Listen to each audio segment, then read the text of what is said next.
अच्छा, last time हमने जो डिस्कस किया था रोटेशनल काइनेटिक एनर्जी, वो हमने जनरलाइज डिस्कस किया था, जिसके लिए हमने रिजिड बॉडी को कंसीडर किया था। उसके लिए हमने रोटेशनल काइनेटिक एनर्जी का फार्मूला निकाला था। वो जो निकला था फार्मूला, वो हमारे पास कुछ यूं था कि हमने रोटेशनल काइनेटिक एनर्जी रोटेशनल जो कि बराबर आया था 1/2 ओमेगा स्क्वायर, 1/2 आई ओमेगा स्क्वायर। अच्छा, अब ये हमें पता है कि रोटेशनल काइनेटिक एनर्जी का ये फार्मूला है। अब आज हमने क्या डिस्कस करना है, इसी टॉपिक का अगला हिस्सा जो है वो है कि rotational kinetic energy of disc and hoop, ये हमने फाइंड आउट करनी है। अगर आप देखना चाहें ना, ये हमारे पास ये डिस्क है और ये हूप है।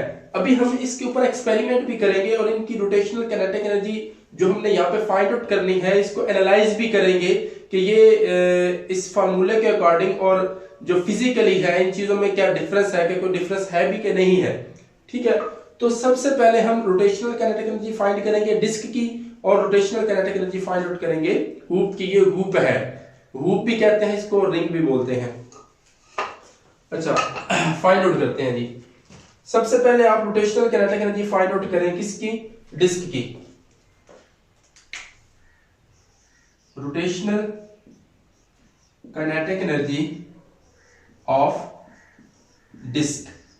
डिस्क की रोटेशनल काइनेटिक एनर्जी हम फाइंड आउट करते हैं। अच्छा, अब इसको, इस फार्मूले को ना इक्वेशन नंबर 1 का नाम देते हैं। एज वी नो, हम जानते हैं, जो कि हमने पहले पढ़ लिया था। अब हमने rotational kinetic energy find out करनी है डिस्क की, तो डिस्क के लिए डिस्क का मोमेंट ऑफ इनर्शिया हमें पता होना चाहिए। सबसे पहले तो moment of inertia of disc क्या होता है, आई डिस्क, ये बराबर होता है 1/2 mr स्क्वायर के, 1/2 mr स्क्वायर। अब ये आई की वैल्यू आप यहां पे पुट कर देना तो आपके पास रोटेशनल काइनेटिक एनर्जी डिस्क की फाइंड आउट हो जाएगी। तो पुट करें, इक्वेशन 1 क्या बनेगी, इक्वेशन 1 बन जाएगी काइनेटिक एनर्जी रोटेशनल। अब किसके लिए क्या कर रहे हैं, डिस्क के लिए, डी लिख दें यहाँ पे, 1/2 आई की जगह पुट कर दें 1/2 mr स्क्वायर, और ये साथ है ओमेगा स्क्वायर। अब ये बन गया 1/4 mr स्क्वायर ओमेगा स्क्वायर है। इसको आप कंबाइन करके r ओमेगा का स्क्वायर लिख सकते हैं, और r ओमेगा आपको पता है v के बराबर होता है।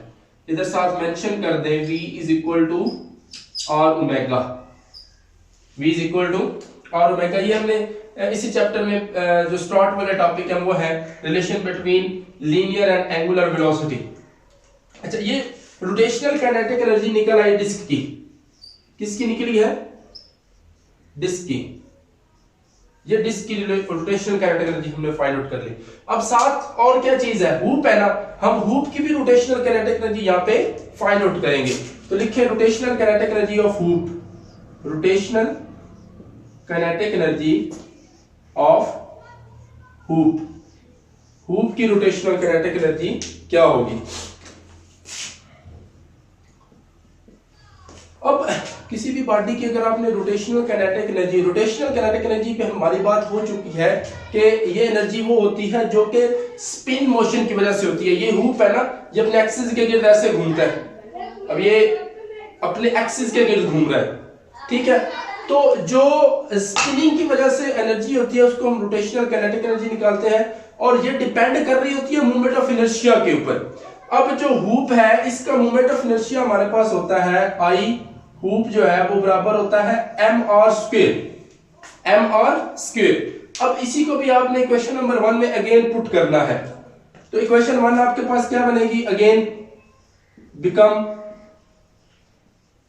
काइनेटिक एनर्जी रोटेशनल, अब किसकी है, हूप की, तो यहाँ पे h लगा दें 1/2, ये I है, I की जगह पे क्या आ जाएगा mr स्क्वायर, और ये साथ ओमेगा स्क्वायर, तो ये 1/2 mr ओमेगा का होल स्क्वायर और 1/2 mv स्क्वायर।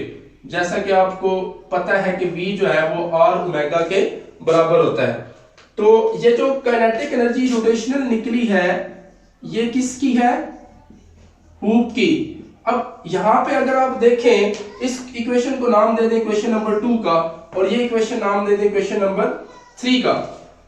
तो जो डिस्क की रोटेशनल काइनेटिक एनर्जी है वो हुप के मुकाबले में कम है।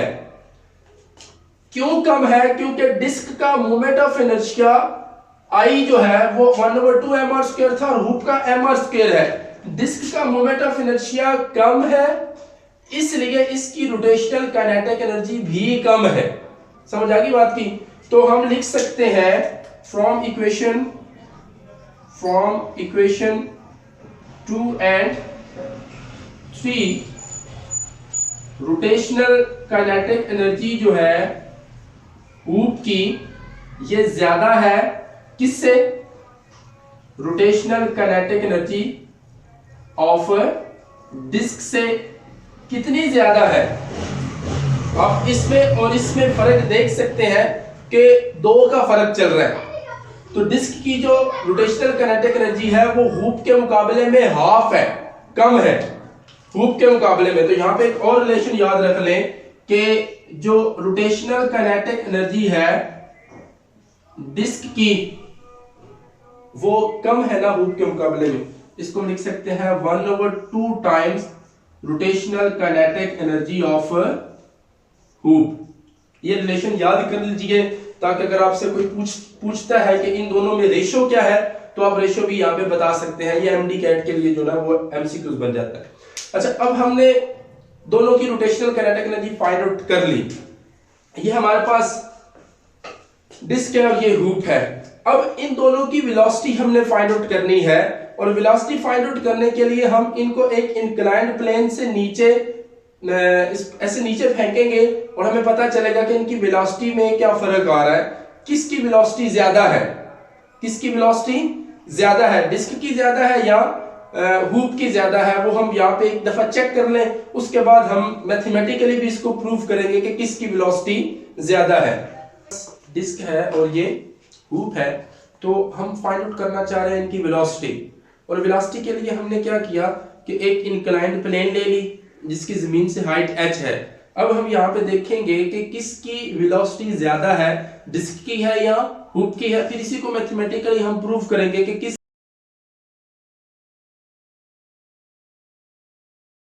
अभी हमने देखा कि हमने जो एक्सपेरिमेंट किया है इसमें हमने डिस्क और हुप को एक इंक्लाइंड प्लेन से नीचे फेंका, और हमने ये ऑब्जर्व किया कि डिस्क जो है वो हुप से पहले नीचे चली गई। इसका मतलब है कि डिस्क की वेलोसिटी जो है वो हुप के मुकाबले में ज्यादा है। अब यहाँ पे जब हमने पहले रोटेशनल काइनेटिक एनर्जी की बात की थी कि वो डिस्क की कम है हुप के मुकाबले में, इट मींस के डिस्क का जो मोमेंट ऑफ इनर्शिया हुप के मुकाबले में कम है। हुप का मोमेंट ऑफ इनर्शिया ज्यादा है, तो जिसका मोमेंट ऑफ इनर्शिया कम होता है वो जल्दी नीचे चला गया, और जिसका मोमेंट ऑफ इनर्शिया ज्यादा है वो लेट नीचे गया। अब डिस्क की वेलोसिटी ज्यादा है, तो यहाँ पे इसको मैथमेटिकली भी हम प्रूव करेंगे कि क्या वाकई ही डिस्क की वेलोसिटी जो है वो ज्यादा है हुप के मुकाबले में। तो ये हमने वही इंक्लाइंड प्लेन ली है जिसका हमने भी एक्सपेरिमेंट किया। यहाँ पे हुप को कंसीडर किया और एक डिस्क है जो कि नीचे की तरफ आ रही है, और इसकी जो हाइट h है। अब अगर ये हाइट पे है तो यहाँ पे जो एनर्जी होगी वो पोटेंशियल एनर्जी होगी। हमने एक इंक्लाइंड प्लेन कंसीडर कर ली, consider inclined plane at height h, height h। तो अब ये जो पोटेंशियल एनर्जी हाइट की वजह से है, ये चेंज किस में हो रही है? अब जब डिस्क और हुप नीचे जा रहे हैं तो ये रोटेट भी कर रहे हैं और ट्रांसलेट भी कर रहे हैं। इसका मतलब है कि अपने एक्सिस के गिर्द भी घूम रहे हैं और आगे भी जा रहे हैं। तो इनकी दो तरह की एनर्जी होगी जो कि पोटेंशियल एनर्जी की वजह से आई है, एक रोटेशनल काइनेटिक एनर्जी और एक ट्रांसलेशनल काइनेटिक एनर्जी। तो हम अलग अलग इनकी वेलोसिटी निकालेंगे। सबसे पहले हम वेलोसिटी निकालेंगे डिस्क की, वेलोसिटी ऑफ डिस्क। डिस्क की वेलोसिटी हमारे पास कितनी बनती है? अच्छा, डिस्क की वेलोसिटी के लिए हम कह रहे हैं कि ये जो पोटेंशियल एनर्जी है हाइट की, ये चेंज हो रही है किस किस में? काइनेटिक एनर्जी रोटेशनल में प्लस काइनेटिक एनर्जी ट्रांसलेशनल में। अब पोटेंशियल एनर्जी का फार्मूला आपको पता है, ये होता है mgh, और रोटेशनल काइनेटिक एनर्जी डिस्क की हम यहाँ पे फाइंड आउट कर चुके हैं, जो कि 1/4 mv² है। तो ये आ गई 1/4 mv²। ट्रांसलेशनल काइनेटिक एनर्जी कोई भी बॉडी है उसकी हाफ mv² होती है, उसका मास जो कुछ भी हो, उसकी वेलोसिटी जो भी हो, काइनेटिक एनर्जी ट्रांसलेशनल जो है उसका फार्मूला चेंज नहीं होता, ये 1/2 mv² होगा। अब इन दोनों को ऐड करें, 1/4 प्लस 1/2, ये mv² कॉमन आ गया, और इधर है mgh पोटेंशियल एनर्जी है। ये जो m है m से कट गया, यहां पे बच गया gh, ये बराबर है 1/4 प्लस 1/2, ये बन जाएगा 3/4 v², और यहाँ पे जो v है वो बन जाएगी 4gh/3, इसका स्क्वायर रूट। ये 4 इधर आके मल्टीप्लाई हो गया और ये 3 इधर आके डिवाइड हो गया, और चूंकि v के ऊपर स्क्वायर था तो इधर स्क्वायर रूट आ गया। और ये जो वेलोसिटी निकली है ये किसकी है? डिस्क की वेलोसिटी निकली है, जो कि हमारे पास 4/3 gh है। अब ऐसे ही हम हूप की भी वेलोसिटी फाइंड आउट करेंगे, जैसे हमने डिस्क की वेलोसिटी फाइंड आउट की है। वेलोसिटी ऑफ हूप, यहां पे हेडिंग दें, वेलोसिटी ऑफ हूप की वेलोसिटी हम फाइंड आउट करेंगे। तो सेम फार्मूला जो कि हमने यहां पे अप्लाई किया है, इसको इधर नहीं इधर फाइंड आउट कर लेते हैं। वेलोसिटी ऑफ हूप यहां पे लिखते हैं,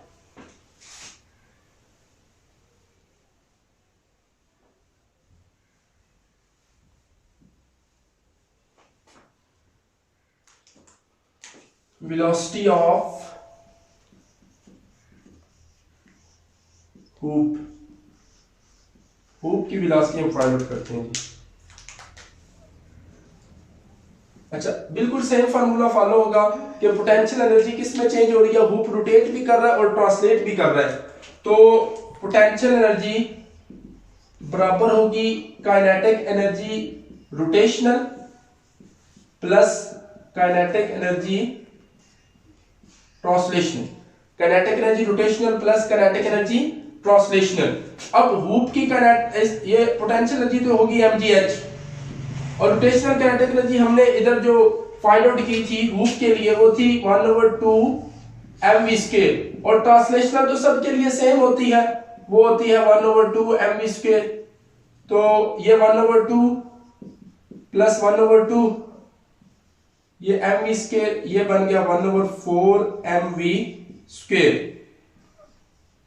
mgh m से कट गया, ये 1/2 प्लस 1/2, 1/4 नहीं, ये 1 बनता है, 1/2 प्लस 1/2, ये 1 आ गया, और m से कट गया, तो यहां पे जो v निकला हूप का वो आ गया एक दफा gh का स्क्वायर रूट। ये हमारे पास, ये देखिए mm से कट गया और v आपने फाइंड आउट करना है, तो स्क्वायर रूट लेंगे दोनों तरफ, तो gh का स्क्वायर रूट आ जाएगा हूप की वेलोसिटी। ये डिस्क की वेलोसिटी निकल गया और ये हूप की वेलोसिटी निकल गया। फार्मूले से ही आपको पता चल रहा है कि किसकी वेलोसिटी ज्यादा है। यहाँ पे डिस्क की वेलोसिटी जो है, ये इक्वेशन नंबर आ गई हमारे पास 4, ये इक्वेशन नंबर 3। अब इक्वेशन नंबर 4 और इक्वेशन नंबर 3 से आपको एक चीज का अंदाजा हो गया कि जो वेलोसिटी ऑफ डिस्क है वो ज्यादा है वेलोसिटी ऑफ हूप से। अब वेलोसिटी ऑफ डिस्क अगर हूप से ज्यादा है तो कितनी ज्यादा है, आप इन दोनों में फर्क देख सकते हैं। 4/3 का है, तो जो वेलोसिटी ऑफ डिस्क है वो हूप से कितने गुना ज्यादा है? वेलोसिटी ऑफ डिस्क बराबर है 4/3 का square root velocity of hoop. ये भी आपने इक्वेशन याद रखनी है ताकि आप इसकी रेशियो फाइंड आउट कर सकें। डिस्क और हूप की वेलोसिटी की रेशियो क्या बनती है? Square root 4/3। तो ये हमारा टॉपिक जो है ना यहाँ पे कंप्लीट होता है। अगर आप इस चैनल में नए हैं तो इस चैनल को सब्सक्राइब कर दें और बेल आइकन को दबा दें ताकि मेरे आने वाली वीडियो जो है वो आपको बर वक्त मिलती रहे। Thank you so much.